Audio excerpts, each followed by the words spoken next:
people, can't you see how your love's affecting our reality? Every time we're down, you can make it right. And that makes you larger. How we doing, family weekend? We're the Vanderbilt Melodores, and this one goes out to all the moms and dads. I've been running high when you're screaming my name. Alright, yeah. But let me tell you now, there are prices to fame. Alright, yeah. All of our time spent in flashes of light. Oh, you people, can't you see how your love's affecting our reality? Every time we're down, you can make it right, and that makes you larger than life. Looking at the crowd and I see your body sway. Come on, oh, I'm wishing I could thank you in a different way. Come on, all of your time spent, oh, it keeps us alive. Everybody, Yeah, rock your body. yeah, Everybody, rock your body. Backstreet's back, alright.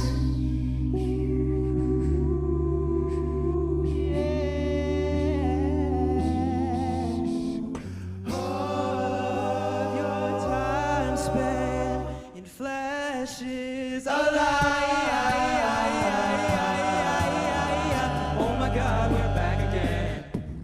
Live. Oh, you people, can't you see how your love's affecting our reality? Every time we're down, you can make it right. That makes you larger. Everybody, rock your body. And light.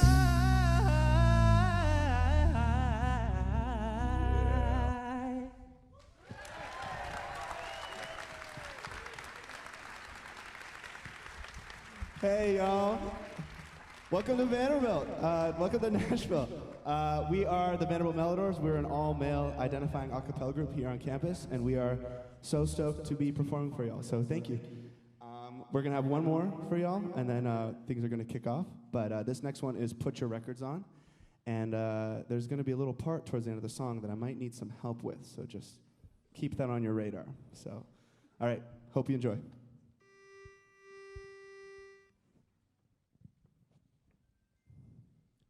One, two, three. Three little birds sat on my window, and they told me I don't need to worry. Summer came relaxing in, so sweet. Little girls double dutch on the concrete. Maybe sometimes we get it wrong, but it's alright. Well, the more things seem to change, the more things stay the same. Now don't you think that's strange? Girl, put your records on, tell me your favorite song. Just go ahead, let your head down. And sapphire and faded jeans, I hope you get your dreams. Just go ahead, let your head down. You're gonna find yourself somewhere.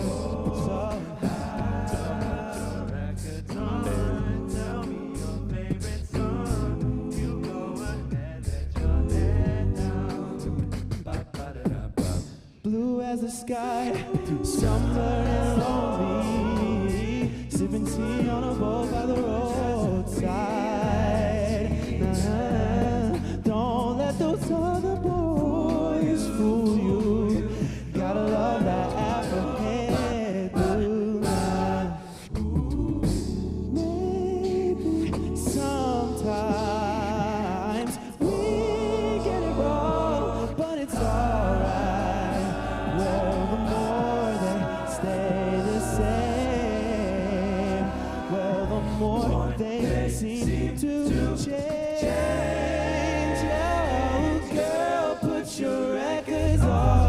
tell me your favorite song. Just go ahead, let your head down and sapphire and faded jeans. I hope you get your dreams. Just go ahead, let your head down. You're gonna find yourself somewhere, somehow, just more than I can take. Pity for pity's sake, my thoughts keep me awake. And I thought that I was stronger. When you're gonna realize that you don't even have to try.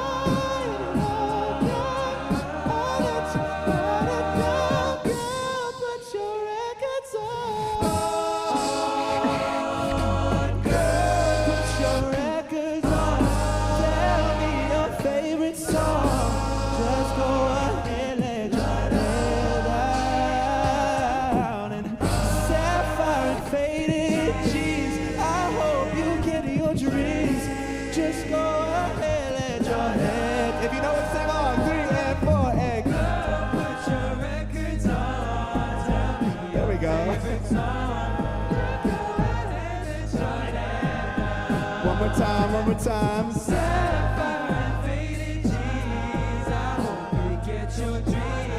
Just go ahead and try.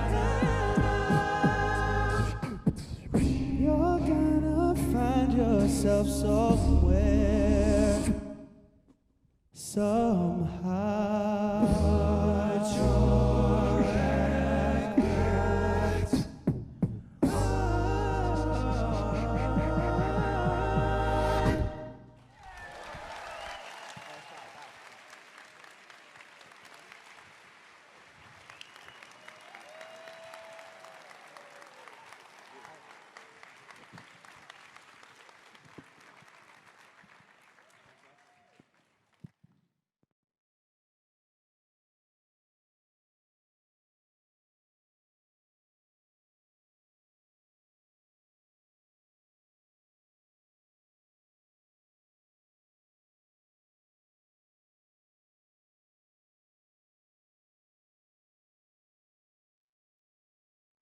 They are very talented, very.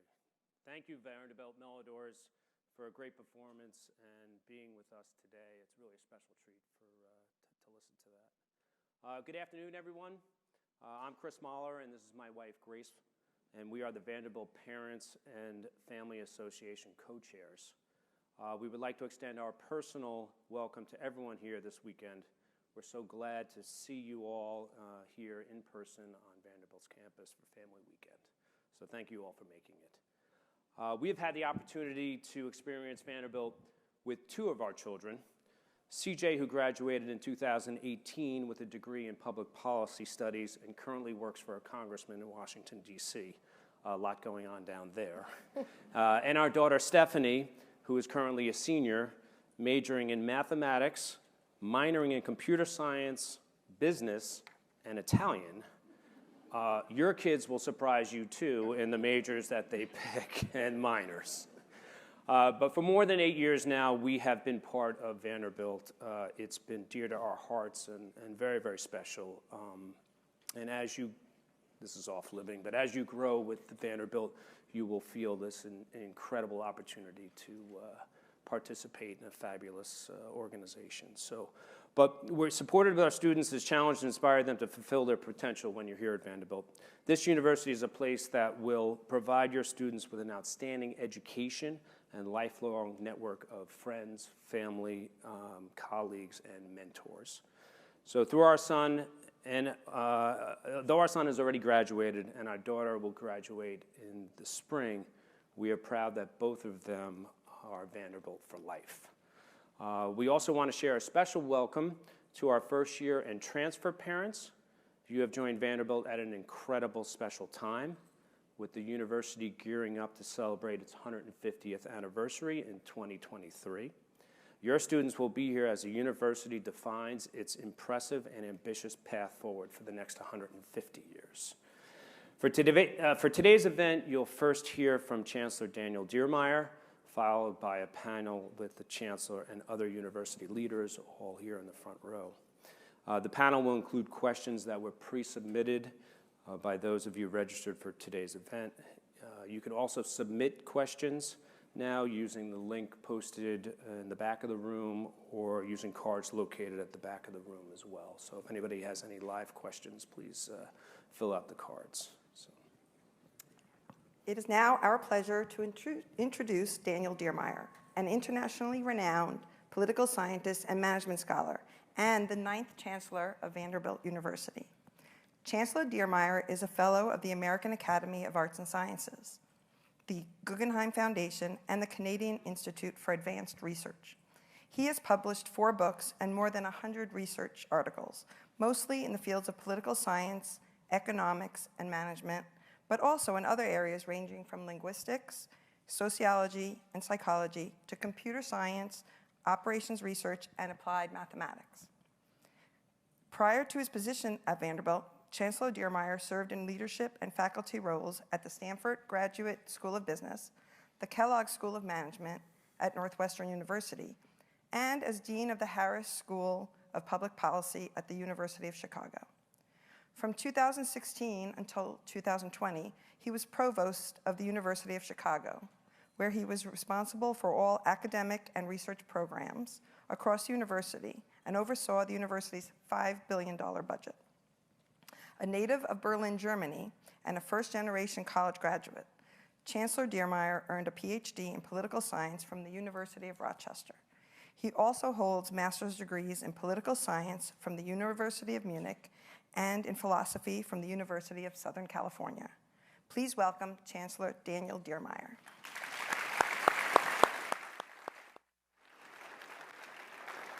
Thank you. Thank you, Chris. Thank you. Well, thank you, Chris and Grace, for this lovely introduction and for all the work that you're doing for Vanderbilt. So, welcome. Welcome to Parents Weekend. It's delighted to see so many of you here. I want to share a little overview on where we are. So, we've had a great start into the year. I know that many of you were here only a few weeks ago to say goodbye to your sons and daughters as they were starting their Vanderbilt journey. But I spent a lot of time walking around and talking to families and the students, and I had a feeling this time that there was a particular kind of sense of energy and excitement. And maybe that's a consequence that this is really the first time after we struggled, for 2 years with COVID and all the challenge that came with that, but there was a particular kind of positive energy that you could almost touch. It was wonderful to see our new members of the Vanderbilt community, and it was also wonderful to see our students that were welcoming them. And this is a special moment for us, and we take a lot of pride in that it is a lot of them are sophomores or juniors that wear the T-shirts there and then kind of converge on the cars. It's like a little NASCAR pit stop, and they're heavily caffeinated because they're up since 6 o'clock, but it's a tradition that we really love because we want to welcome our new families to Vanderbilt. Vanderbilt is in great shape. We are in better shape than we've been in the entire history of the university. And when I look at that, I'm particularly proud of what we've accomplished over the last 2 years, kind of looking back to March 2020 when COVID started, and that's kind of my reference point a little bit. But really, by any dimension, we're thriving. We have very nice growth in our endowment. We're now north of 10 billion, 10 to 10.5, depending on what the markets are doing. But it's a dramatic increase for us. We're strong financially, and we got through COVID, as I said, better shape than when we entered it. We have the most diverse and most talented student body we've ever had in the history of the university, by any measure. We have great faculty. One of the things that we did over the last few years, when many of our peer universities were pulling back on hiring, we doubled down. So not only did we continue to hire, but we invested $100 million in bringing new faculty to Vanderbilt. And they have arrived, they're excited, they're working with the students. So on really any dimension that we can think of, this university is in tremendous shape. And it took a lot of effort really from every member of the university community over the last 2 years to get us here. Our faculty have been phenomenal. They really came together as one community and dealt with all the challenges that we had to deal with. Our staff did Herculean work. I mean, the amount of hours they put in to be able to get us ready for the last 2 academic years was unprecedented. And then our students, when we asked them to step up, they stepped up. And we asked a lot more of them than we usually would. And they came through. So as a consequence of that, we were able to invite all our students back on campus. Even in the first fall of the pandemic, we had most of our classes in person. And these were challenging years, but I think we were able to come together as a community. And when you compare us to many other universities, we were the only ones that invited all our students back on campus. We were also one of the very few universities, certainly among the leading private universities, that had made it possible for every one of our athletic teams to compete. And this is important for us because when we look at this, we want to be in a position where we can provide an environment for every one of our students to realize their full potential. It took a lot of effort. We got through it in a stronger position than we were before. And that is a tremendous accomplishment. And it showed to me, it kind of realized itself, it demonstrated itself a couple of weeks ago when we could welcome our new students and our new families on campus. So, what we want to do now, as we're thinking about the future of Vanderbilt, we want to take that energy and write the next chapter in Vanderbilt's proud history. As was already mentioned by Chris and Grace, we're having our sesquicentennial, that's a good word to know, for next year, right, our 105th anniversary. And the 105th anniversary, I think, is always an opportunity to look back and to look forward. And so the way we think about this is we're proud, extremely proud of what we've accomplished in the first 150 years, but we're not satisfied. So we're thinking about what is it that we want to do next.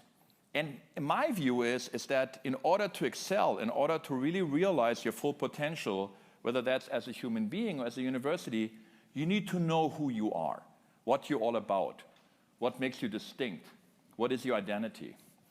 And so we already thought very hard about that. What are the pieces that really make the Vanderbilt experience so special for our students and for our faculty and for our staff? And one thing I mentioned already, and that's really crucial for us, is we have a commitment to every member of our community to realize their full potential. Our motto in Latin, crescere aude, in English means dare to grow. And so we fully believe that what our purpose is to create an environment where every member of our community, where every student can thrive. And we don't have some prefabricated notions of what that means. We have great engineers on campus, we have emerging business leaders, we have innovators, we have world-class musicians, and we have world-class student athletes.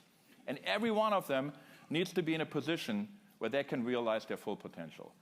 So the way I always think about it is from Bach to baseball, we do it all. And that requires a real focus on what it is that your student needs and the environment that they need to succeed. And that's going to be different for every one of our students. And you heard this already. I think Chris said it, your children can surprise you, right? We had mathematics and computer science and and Italian, and then I stopped listening, right, with all the minors listed there. But that's something that the students develop when they're here. And we're creating an environment for them where they can find their unique path and really go, if you go from mathematics to Italian, I mean, that's a pretty broad range.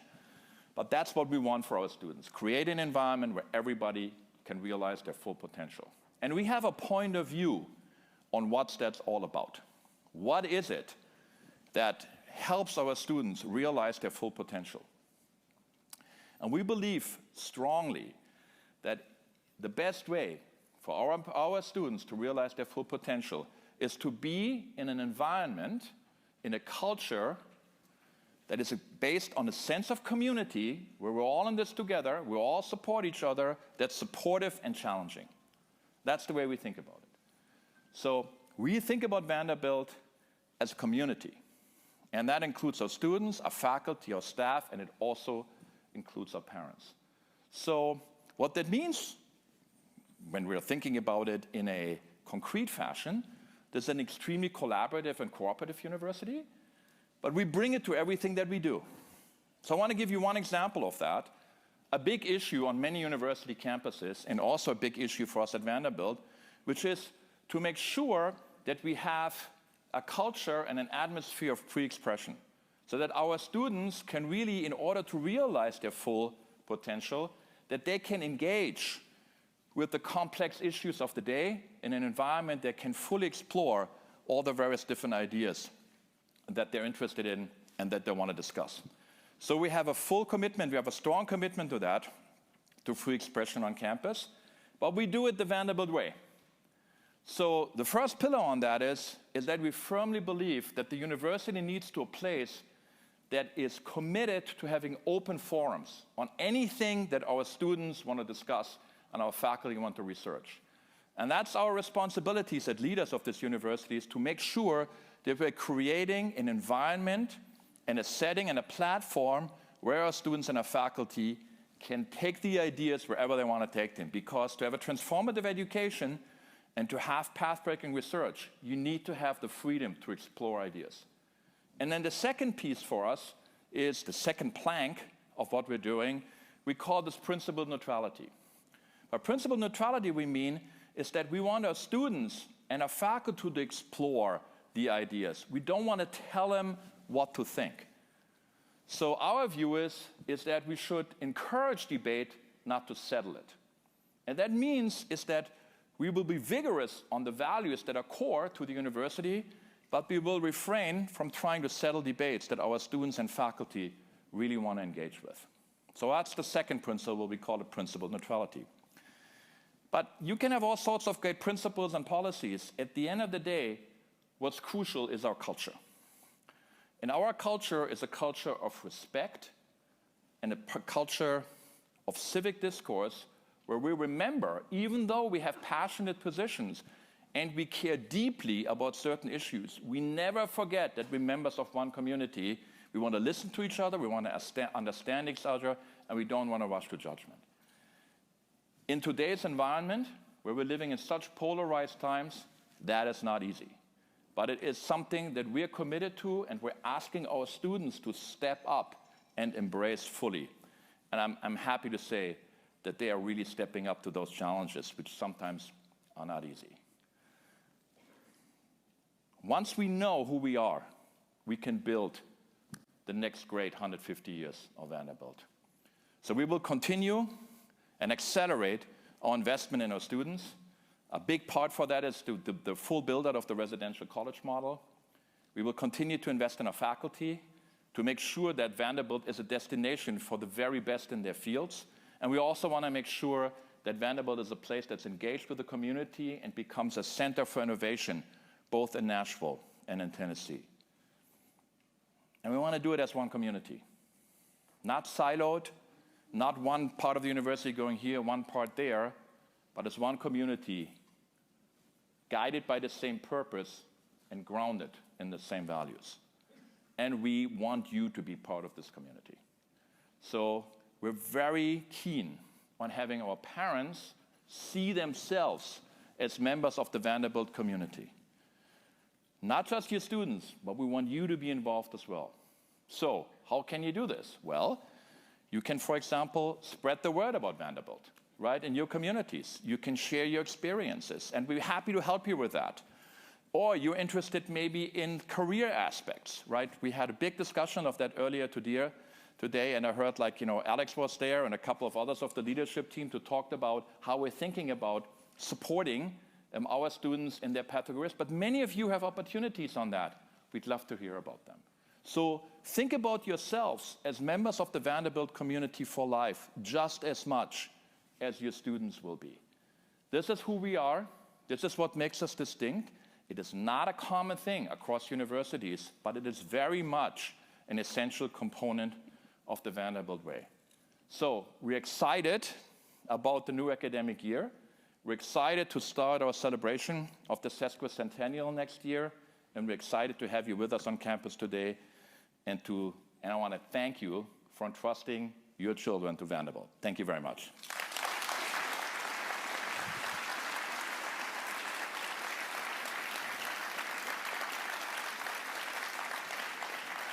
And I will welcome my panelists on stage now so we can start the question and answer period as well.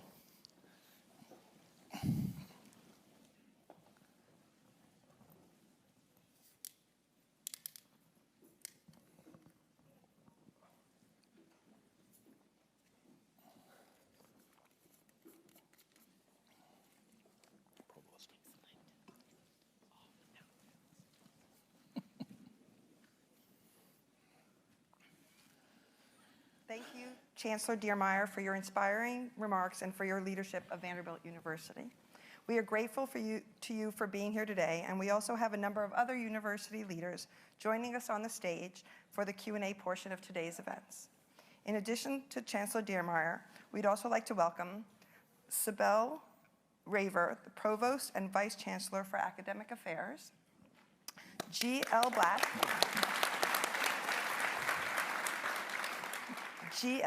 the Vice Provost for Student Affairs and Dean of Students.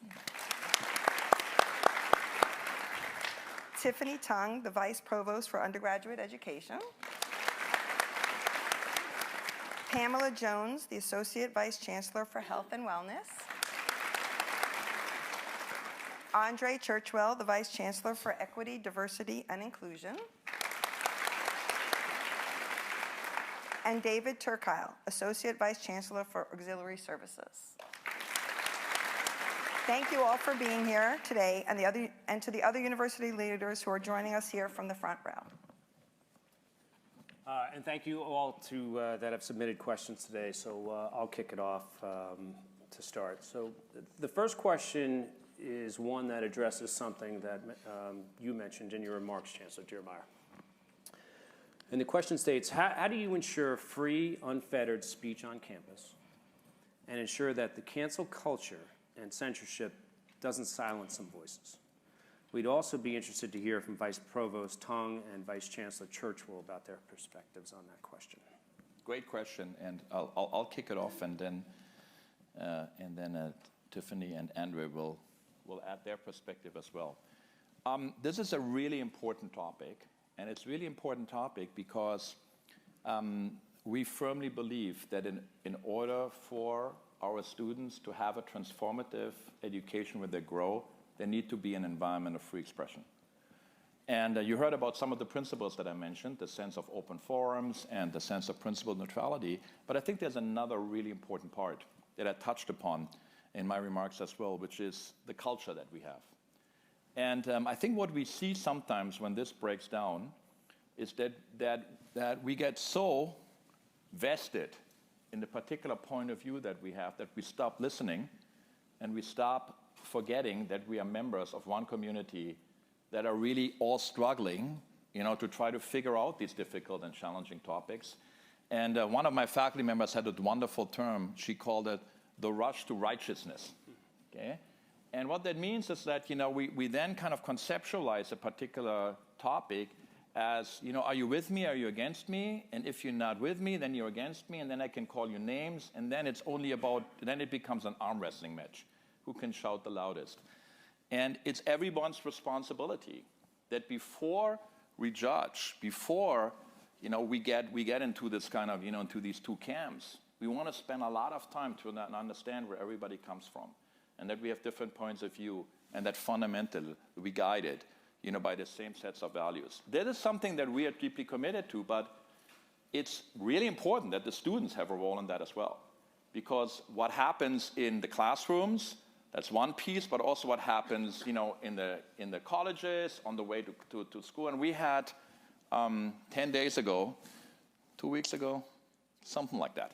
We had a whole debate, discussion with the VU sectors, who play an important role as student leaders on that, to emphasize that this is also a responsibility of the students to be stewards of that culture and to make sure that they live those things in their daily experience as well.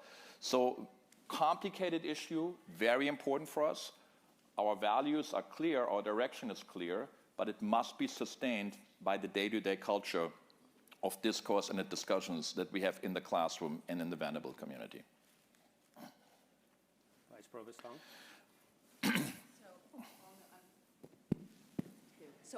So a couple points I'll make. So I want to build on the point about that the Chancellor was talking about in terms of principled neutrality. And from a faculty perspective, this is a really important institutional stance because it creates the space for faculty and students and others on campus to engage in debate. And that's the whole point of principled neutrality, right? So as an institution, right, we have this strong notion of principled neutrality. And what's freeing about that is that it creates a platform, right, where faculty and students can disagree and debate and then take positions, learn new positions and so forth without thinking, what does my boss think about this, right? Or what does the institution think about this? So it's actually, I want to highlight this distinction between principal neutrality for an institution versus a faculty member or your student learning about something, gathering data, critically analyzing something, engaging in discussion, and then forming an opinion on the matter. So that's kind of one key point I want to make. In terms of free expression in the classroom, I think there was some specifics that the parent had. So, as faculty members, we care very deeply about our students. We take great pride in what goes on in the classroom and how we interact with our students. To the point of culture, faculty work tremendously hard to create a culture of support in the classroom and trust so that we can engage in thoughtful debate and respectful debate. And we absolutely encourage our students to disagree. They need to do so. They need to be armed with evidence. They need to, the evidence could come in the form of, empirical data based on some scientific lab work, or maybe a novel that they read that presented a very different life experience, right? The information can come from a variety of perspectives, and we want to encourage our students to integrate that and synthesize that so that they can formulate opinions and debate with each other on these topics. To the very specific point about cancel culture or maybe certain voices being silenced, and I'll note that as faculty, we do have pedagogical practices, right, or like tricks in our teaching method kit so that we can encourage discussion. So it could be something as simple as giving students an opportunity to write comments quietly on a paper, right? Anonymously even, right? And then collecting those ideas and using that as a platform to discuss topics, or maybe introduce topics that are a little bit harder to discuss, or maybe there's that one student in your classroom who's a little bit more shy, or they're a little embarrassed about the comment that they have. So we have other strategies that we can use to deploy so that a variety of voices can be heard in the classroom. And I'll mention, one other pedagogical practice is that, we're aware, oftentimes of particular topics that might be difficult to discuss. And we will prepare our students for that with articles, right? So the articles that we assign, or the documentaries or film clips or excerpts from novels that we assign, do the work of providing them with the material to start having informed, thoughtful, civil discussions about a particular topic that could be controversial. And sometimes we'll wait a little bit later in the semester, right? Because you want to cultivate that sense of trust and build a culture of cooperation in the classroom, so that a variety of perspectives can be heard and that the students see each other as humans, right? They see the humanity in each other, and then they can share their comments and disagree with each other. So it's happening on the ground in the classroom in terms of the faculty really making sure that your students' voices are heard and that they have the opportunity and the confidence, right, to express their opinions. Great. I can only say amen. Coming from the Southern Church. A few things to add, certainly from my perspective as a Vice Chancellor of Equity, Diversity, and Inclusion, a faculty member, as well as a Black American, and a child of the 1960s and Civil Rights Movement. If we didn't have free speech, we would not have all those activists and motions and laws that moved America forward, that allows us to have this huge, diverse crowd that's sitting here. And one of the most diverse undergraduate student bodies in the country, helped along by Doug Christiansen's work and others. So from my perspective, we have to welcome disparate views. It allows all the voices to come to the table, all the ideas that certainly enrich the discussion. As the Chancellor says, What free speech empowers and advances our Vanderbilt education and advances Vanderbilt. Excellent, thank you. Somebody's applauding out there. Good. Is that my brother? Oh, no, The next question is for Chancellor Dearmeyer. I'm picking on you, but it addresses an issue that some of you have heard about from our students or seen on social media. And the question reads, as a Vanderbilt parent, I've been so impressed with almost everything my student has been able to experience and discover. The only exception, and it's an important one to me, is Vanderbilt's continued investment in fossil fuels. Is there a reason VU is backing down from the opportunity to take leadership commensurate with its intellectual and ethical stature by divesting as quickly as possible? Yeah, that's a great question, and it's like I think it's a beautiful example to think how we should think about these topics based on our values and based on our principles. And the whole issue of climate change is, of course, one of the biggest challenges that we're facing as humanity. Our students are very engaged with that. We have the entire university community is participating in those discussions. So we then want to ask ourselves, how do we think about this, and how do we make these values come to life? So, of course, the first thing we would do is we would invest in education. And so we have a new major, one of the first in the country, climate studies major, that brings together people from the social sciences and the humanities and engineering to really think about climate change as a broad topic. Second thing, we have an enormous amount of research in this environment. We're one of the very leading research faculty groups on the future of mobility, for example.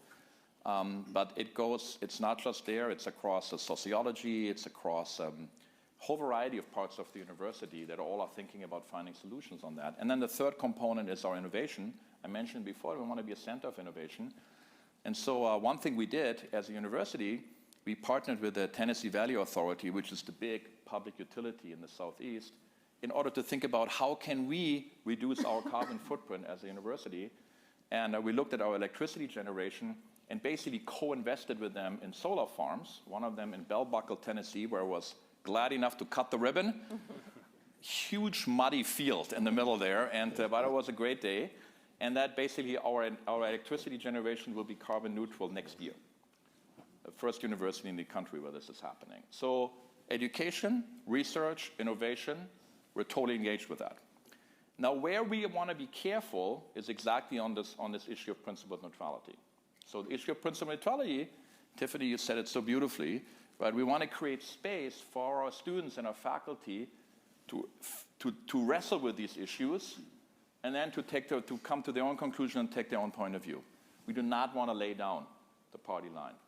So if you now look at the endowment from this point of view, right? Our endowment, the main purpose of the endowment is to support our students and our faculty through financial aid, research, all the types of things that we do.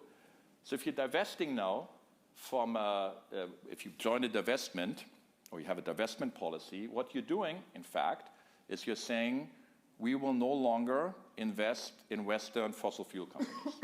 Okay?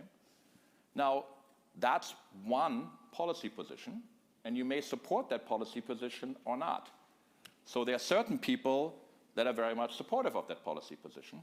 There are other people that think that you should invest in these companies and then use shareholder activism in order to change to make sure that you're inside the tent to help them change. Then there are others who say that this is really the role of governments. And then there are yet others that say, well, if you look at the situation in Ukraine, if there was no supply, of the Ukrainians and the Western Europeans with liquefied natural gas, what would that mean from a national security point of view?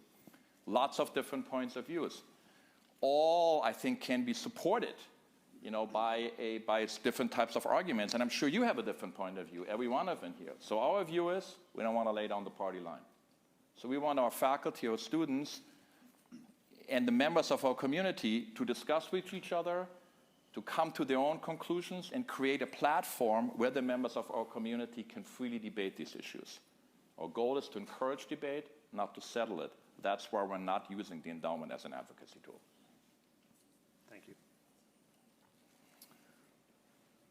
The third question, this next question is one that Provost Raver and Dean Black can address.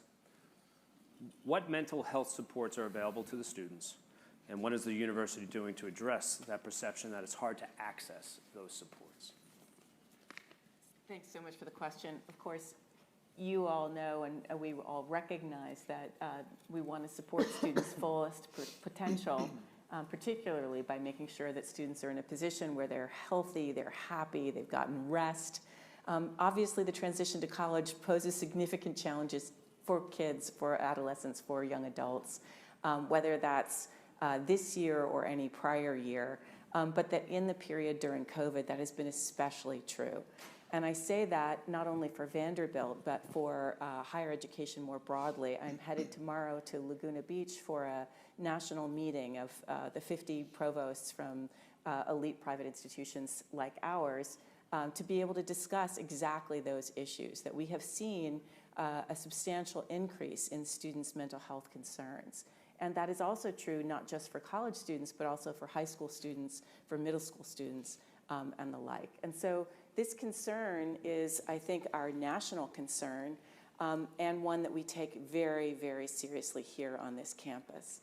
I'll turn it over to Dean Black, Vice Provost Black, in just a second, but I will note that students themselves are taking tremendous amounts of responsibility for figuring out creative solutions to this issue. Yesterday, we had an incredible student research fair where students were presenting posters of their own scientific research and scholarly research, and we had over 700 students engaged. And I happened to go to one of the most actively attended posters where there was a huge crowd of students circled around that poster. And it was by a young student named Ralph who was specifically looking at the correlation between anxiety and insomnia. And he was asking, does anxiety cause kids to not get as much sleep? Or is it that students are staying up all night and therefore more anxious, right? And he was actually positing that students might find creative ways to take care of each other, including suggesting good, healthy sleep habits, for example, that might actually reduce anxiety.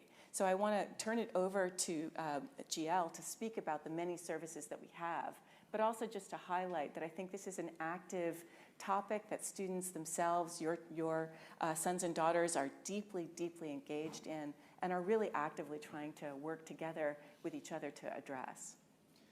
Yeah, student mental health has been a priority for us at Vanderbilt for many years, even pre-pandemic. Certainly the pandemic, I think, made it even more important for us to really take a critical look at everything that we've been doing. And we continue to really focus on expanding the resources and supports available through our student care network. We welcomed 9 new staff members to the Student Care Network this summer. We have a new faculty and staff training that we partnered with the Faculty Senate on, and that really is to demonstrate our commitment to being a community of care where everyone has a role to play, and faculty and staff have a role to play in supporting student mental health. And we also added a new crisis text line resource just recently for this year as well.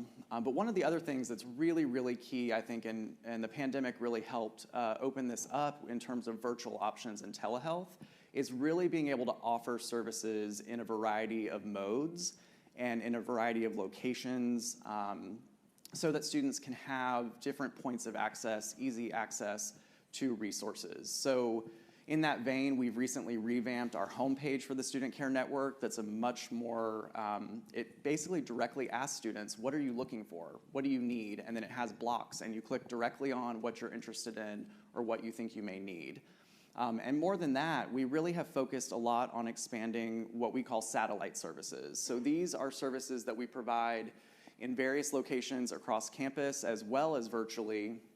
And they are intended to be quick, no appointment necessary, drop-in style appointments. And these could be for a student who maybe is hesitant to explore a full therapeutic relationship and they want to know a little bit more about resources. It could be for someone who's experiencing kind of a discrete stressor related to a class or a breakup, and they can go and drop in and work with a counselor or another provider that's part of our student care network to work through that without going through the general intake and general appointment kind of process. So we have those in a variety of different locations around campus. Some of those are in our identity centers, and that may make students feel comfortable if they're seeking to connect with a provider that matches their identity. and makes them more confident than maybe in seeking resources in the future. So that's another big tool that we've really expanded, trying to give that quick, convenient access for students. And the other thing really is telehealth. We have a whole platform, Vanderbilt Telehealth, that's provided by Academic Live Care. And this provides behavioral health, psychiatric appointments, it has nutrition consulting, and students can connect with that and get into meet with a telehealth provider almost immediately. And the other benefit for that is that they also offer appointments at all hours and on weekends. You can match based on therapist availability. So a lot of innovation, I think, in the virtual space and other apps and things that we make available to students like Headspace to promote healthy mindfulness and healthy practices. We also have a lot of traditional individual therapy, group therapy, as well as topic-specific kind of workshops that we provide for students. So there's so much, and we're constantly seeking feedback and working with students to see what's working, what's not, tweaking and expanding, as I mentioned at the beginning. Can I say one more thing on that? You can do whatever you want. GL can't say that, but I can say it. He's really one of the recognized leaders, in the area of mental health, and this whole design of the student care network is a tremendous resource, for our students. The way I would say it is once they're in the network, we can take great care of them. Our biggest challenge is that they access the resources. And so a lot of the work that's going on right now is to spread the word on that, to make sure that the students, kind of watch out for each other a little bit, support each other. And I think that's also something that you can do with your students, is that many students, they struggle with this. It's very, very important is that your students seek help or seek support or just want to talk things over sometimes when things get a little stressful or when things get more difficult for them. So our biggest challenge is to make sure that our students are actually accessing the resources. Once they're in, we have a really wonderful, we have a great, leading capabilities across campus. But making sure that they access those resources, I would say, is our main challenge at this point. And that's why all these particular aspects that GL was talking about, a lot of them are just to make it easier. Right, telehealth, or we're out there in the community, we want to have these conversations among the students. All these things are critical pieces to make sure the students that need help actually connect with the resources that are available. Thank you. Thank you. The next question covers the most popular topic that came through the pre-submitted questions, dining. Associate Vice Chancellor Turkile, can you address the updates regarding dining? Sure, thank you. Well, dining's in a much better place than we were last year. Especially, we weren't the first question this year, so that shows you. No, we've had a lot of great improvements for this year, one being over at the Commons. We utilized technology and have transformed that operation into all you care to eat. So the student swipes in and has 45 minutes that they can come back and eat what they want. That's not a challenge. That's just how it's set up. We've kept Common Grounds open all day. That's a change. We've got Bongo Java in there for coffee drinks as well as meal swipe options. Over on main campus, we put Local Java, which is a coffee shop, into Alumni Hall, which is already gaining popularity, so it's exciting. The pub's back open, a favorite of the students, and I know alumni as well, so got a lot of great feedback about that. Rothschild Dining Hall, which Provost Raver came and Tiffany to cut Great the ribbon. trip. Awesome. Yeah, that's right. Yeah, which the food's amazing. One really cool IT solution that we rolled out today in partnership with the library and with VUIT is a solution called Waitz, W-A-I-T-Z. And if you download the app, you select Vanderbilt University, and it will literally show you where that location is at from a capacity standpoint. Because lines and capacity is always an issue with dining, especially as students figure out patterns with their classes, when it's busy, when it's not. The first 2 weeks are always kind of really a tough place as people navigate that. It settles out after 2 weeks, and things are great. We introduced a reusable to-go container program for our residential dining halls, which was amazing. And I do want to just take a minute. Maria Portelli, who's here today, is the Senior Director of Campus Dining. You may have seen her on our Instagram feeds. She's very popular. Students love her. She spends a lot of time reaching out, meeting with students. We have a new dining advisory board that meets actually this coming Thursday at the Baker Building at 4. Would love for the students to show up. And we're here. We're here to continue to improve. Maria and I will actually be here afterwards if you'd like to come and talk about anything, and we can help you out. So thank you. Thank you. And I'd just like to add a note about David's leadership and about the dining staff. I had the opportunity to see a staff member greet an alum where it was really clear that that dining hall staff member had made a tremendous difference in that student's experience in terms of making that student feel like there was a really constant source of care and not just nourishment at the mealtime level, but in a spiritually, psychically supportive way. And I think that that's true across campus, the way in which our students actually really recognize our staff, including our dining staff, as having their back and really supporting them. So I just want to thank David for that level of leadership. Wonderful point. I'll add one more to that. It's like we have, so many universities outsource their dining services. We don't do that.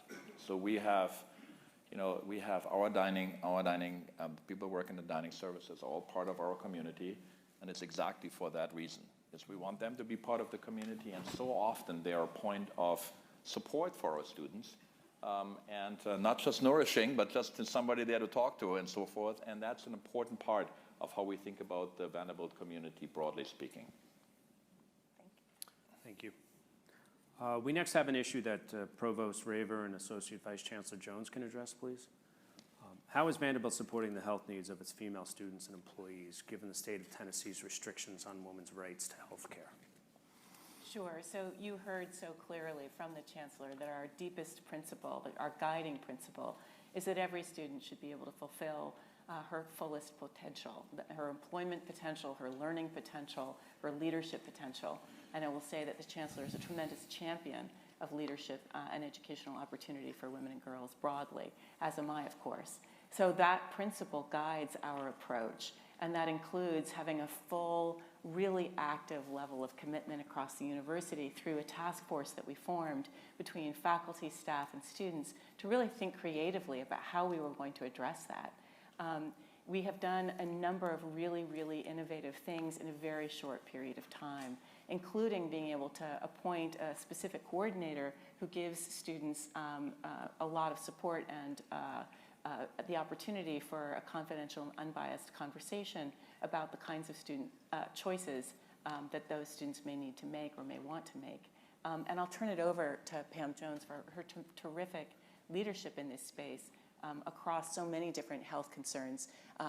Pam led us through many, many hurdles and challenges during the period of COVID and is just a key leader in students' health broadly writ. But in this area, she has truly shined, and I just will pass it to you, Pam. Thank you for that. Yeah. You've set me up to do a really good job now here. I'm really glad to be here with you this afternoon, and for those of you who don't know, I'm a nurse. So I come out of a discipline that has been dealing with issues in health that impact people that are all grounded in their own belief system. And when you address an issue like this, we stepped back and followed the principles that everyone has articulated so well and said, how do we think differently and creatively about this? How do we meet the needs of our entire community, not just a segment of our community? And we know that there are tremendous needs around pregnancy and parenting. And you guys, I'm speaking to the choir here, being a parent sometimes is not always easy either, and particularly during the early stages of being a parent. So part of what we wanted to do was really create an approach that supported everyone. And I'm going to look at a note because I don't want to forget anything, because it is almost 5 o'clock and I might forget something. We're going to promote prevention, number one, in partnership with Student Health and with GL Black and with everybody we can get to talk about it on campus. And the first step is to provide free birth control for everyone through Student Health, free oral contraceptives. The other thing we've done, and this isn't pertinent for your students, but it's very pertinent for our culture and our staff, is added an additional 6 weeks of parental leave for our staff. And they didn't have that much time. And so again, it demonstrates our commitment to supporting families regardless of the choices that they make. I'm really excited about this position because it happens to also be a nurse, and she's wonderful. We have a new reproductive health and parenting resource coordinator.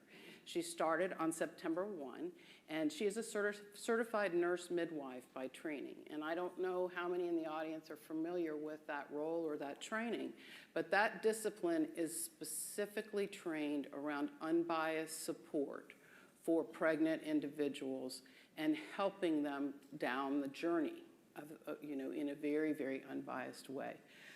She will be having those conversations with our students and our faculty, staff, and postdocs. So we've chosen to take the approach that the Office of Health and Wellness takes, which is have a big umbrella across campus. And she'll be doing that in a very concrete way.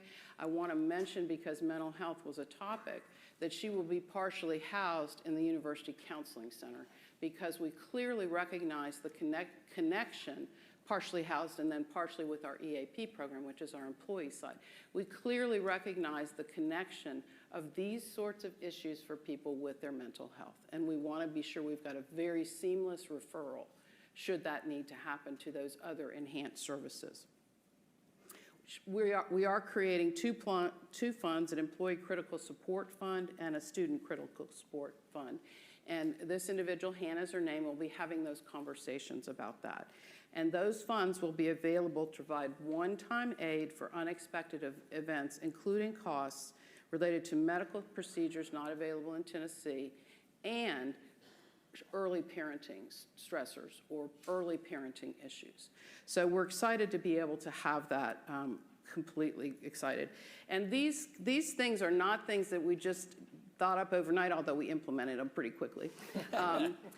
These have come out of both our university-wide task force, our staff advisory council has been talking about this, and another committee, Future of Work, sort of committee that's been working on this. So it's very consistent with the commitment and approach to comprehensive health and wellness on our campus in an unbiased way that really engages all. Thank you very much. As we wrap up, Chancellor Dearmeyer, is there anything that you'd like to add? I'm just so grateful to have these wonderful colleagues and members of our team here. There's a whole bunch of others there, and we live the culture, the commitment of like a cooperation, radical cooperation every day, and we're all committed to the same purpose. So you saw a little bit of a taste of that, of what we do every day, and I want to thank you all for being here and for supporting you as students and for being part of the Vanderbilt community. Thank you.